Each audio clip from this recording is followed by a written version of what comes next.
നമ്മളിന്ന് ഉണ്ടാക്കാൻ പോണത് മത്തനും പയറും വെച്ചിട്ടുള്ള ഒരു കറിയാണ്. അതിനു വേണ്ടി നമ്മളിവിടെ എടുത്തിട്ടുള്ളത് ഒരു മത്തൻ്റെ പകുതിയാണ്, കുറച്ച് പയർ, ഒരു സവാളയുടെ പകുതിയാണ് എടുത്തിട്ടുള്ളത്.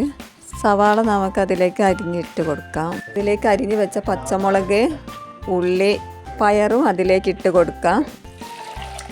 1/2 ടീസ്പൂൺ മഞ്ഞൾപ്പൊടി, 1/2 ടീസ്പൂൺ ഉപ്പ്, 4 വിസിൽ വരുന്നത് വരെ വേവിച്ചെടുക്കണം. നമ്മളിവിടെ എടുത്തിട്ടുള്ളത് ഒരു തേങ്ങയാണ്. ഒരു തേങ്ങ ഒന്ന് നന്നായി അരച്ചെടുക്കണം. അരച്ച് വെച്ച മത്തൻ അതിലേക്ക് ഇട്ട് കൊടുക്കാം. 1/2 ടീസ്പൂൺ മഞ്ഞൾപ്പൊടി, 1/2 ടീസ്പൂൺ ഉപ്പ്, 1 ടീസ്പൂൺ ജീരകം ഇട്ട് നന്നായി തേങ്ങ അരച്ചെടുക്കാം. തേങ്ങ നന്നായിട്ട് അരച്ചെടുത്തിട്ടുണ്ട്. ഇനി അതിലേക്ക് മത്തനിലേക്ക് ഒഴിച്ച് കൊടുക്കാം. നമ്മൾ പയർ ഇവിടെ വെന്ത് റെഡി ആയിട്ടുണ്ട്.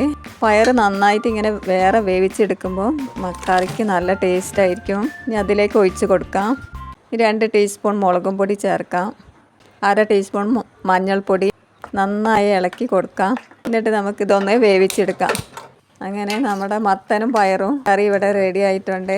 എല്ലാവരും ഈ കറി ഒന്ന് ഇങ്ങനെ വെച്ച് നോക്കണം. ഒരു പ്രത്യേക ടേസ്റ്റ് ആയിരിക്കും ഇതിന്. വീഡിയോക്ക് സബ്സ്ക്രൈബ് ചെയ്യാൻ മറക്കരുത്.